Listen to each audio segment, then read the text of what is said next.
Puji Santoso, cucunya Mbah Demang Cokrodikromo.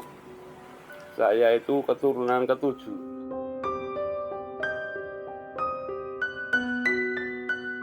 Nah, orang-orang pada kesini itu dulu, menurut sejarahnya itu, waktu Ki Demang Cokrodikromo masih, dia itu setiap malam 1 suro sampai malam 8 dia laku prihatin.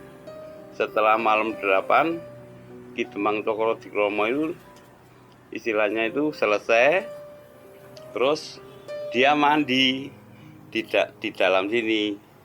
Di sini itu ada seperti tempat untuk semedi lah, sebelah sini gitu.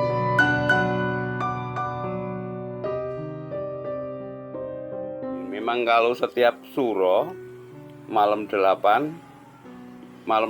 Jawa itu dikasih sesaji. Sesajinya di tempatnya Mbah Demang itu di pendopo itu. Setelah itu selawatan. Setelah selawatan, yang namanya selawatan itu pertengahan selawatan namanya surokalan. Nah, surokalan itu anak cucunya pada mandi di sini. Tapi kalau zaman Mbah Demang yang mandi ya Mbah Demang sama garwane dulu, baru anak-anaknya mandi gitu.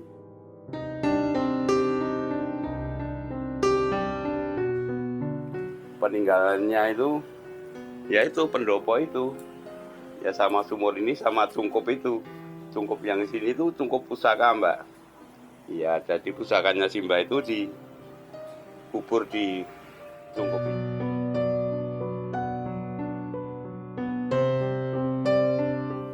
Bukan cerita ya Mbak, kalau saya itu setiap suro itu kalau nggak merawat ini sepertinya kayak didatangi gitu loh Mbak.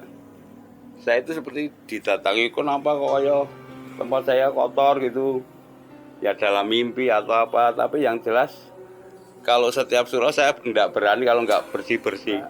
Kalau yang namanya Diweru itu pernah, bukan merupakan sosok, jadi merupakan sepertinya Ki Demang sendiri yang datang. Kalau saya pas malam 8 itu ikut tahlilan di Guyangan sana di makam, itu juga saya tahlilan ya dia kelihatannya duduk di depan saya.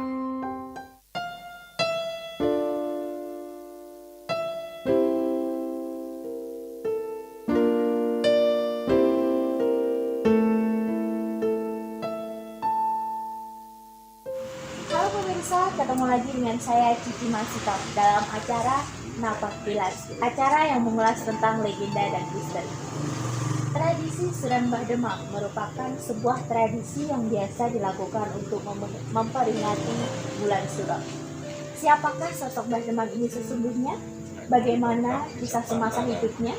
Dan apa hubungan Mbah Demang dengan sumur Tiban? Jangan kemana-mana, tetapi Napak Tilas.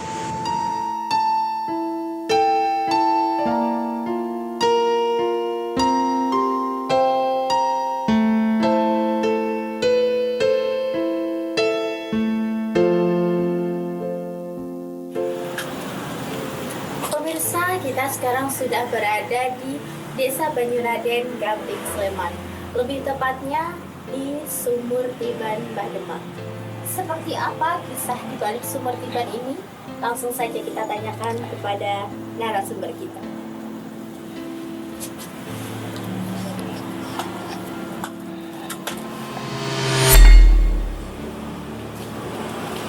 Selamat datang Ki Juru. Mbak Cici. Baik Ki Juru, kita sekarang sudah berada di Sumur Tiban Mbah Demang. Mungkin bisa diceritakan kepada pemirsa di rumah Ki Juru tentang Sumur Tiban ini dan juga khasiat-khasiatnya. Dulu awalnya Mbak Cici, ketika masyarakat dari desa atau dari tempat-tempat yang agak jauh ketika akan datang ke kota, banyak yang mendapatkan belas kasihan dari Mbah Demang mengizinkan untuk mengambil air. Ketika 1-2 orang datang mengambil air dari sumur ini, bisa merasakan tenaganya pulih kembali, Mbak Cici. Sehingga banyak orang semakin hari semakin mampir datang ke tempat ini untuk minta air. Itu awalnya, Mbak Cici. Kemudian setelah Mbah Demang tiada, ternyata air ini juga memiliki khasiat. Jadi bisa saya terangkan seperti ini, Mbak Cici. Ada kendi untuk membawa air.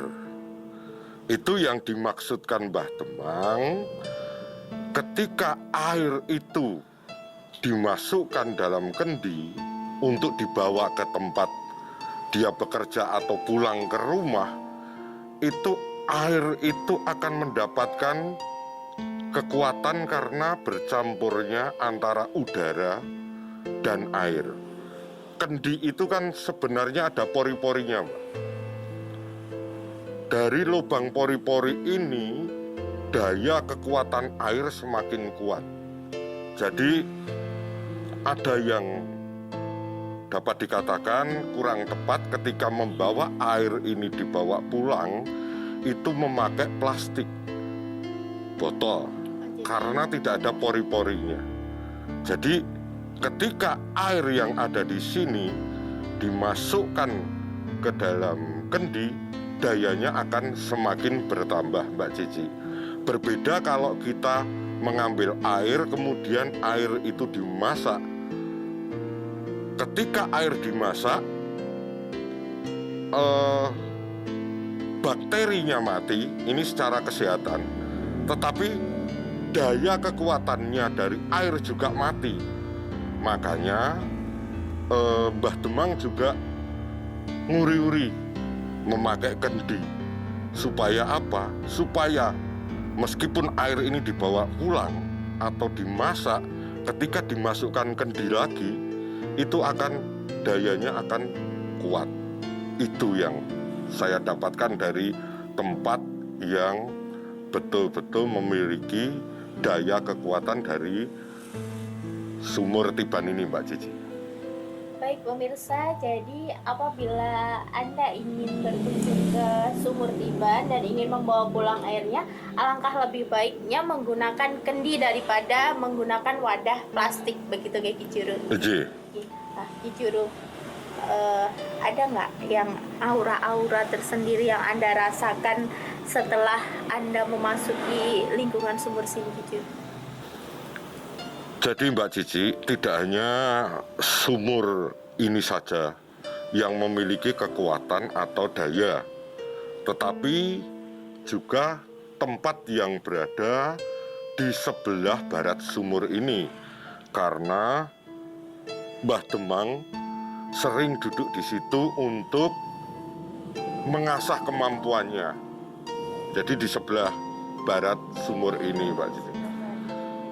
Jadi banyak pedagang, banyak pengusaha kalau datang ke sini, itu daya yang akan dia dapatkan itu akan sangat besar, Mbak. Karena kekuatan dari Mbah Demang dalam laku-lakunya sampai sekarang masih bisa saya rasakan.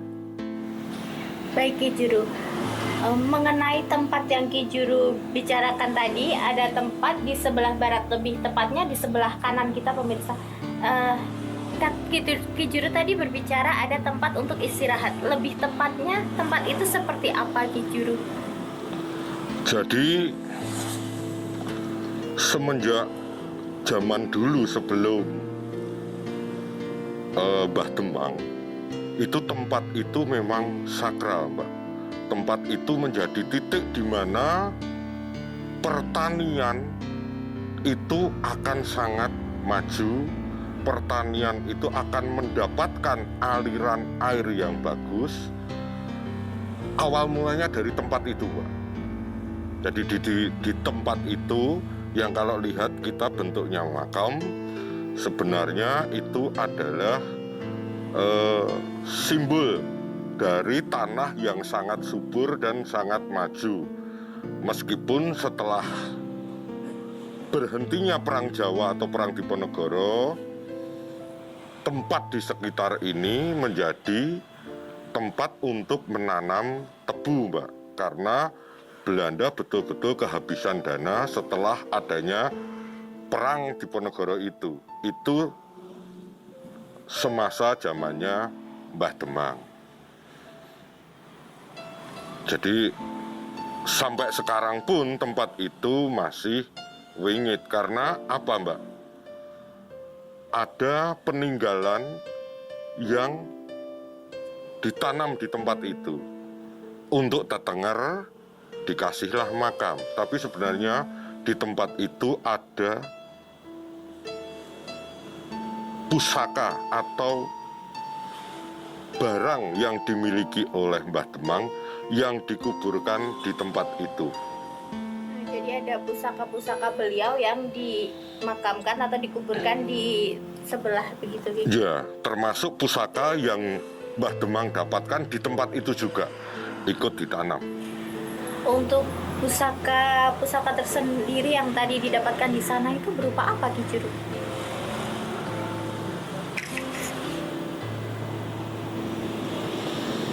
Ada buku-buku atau kitab yang dipelajari oleh Mbah Demang. Kemudian pakaian dari Mbah Demang sendiri. Ada batu-batuan, dan di dalam itu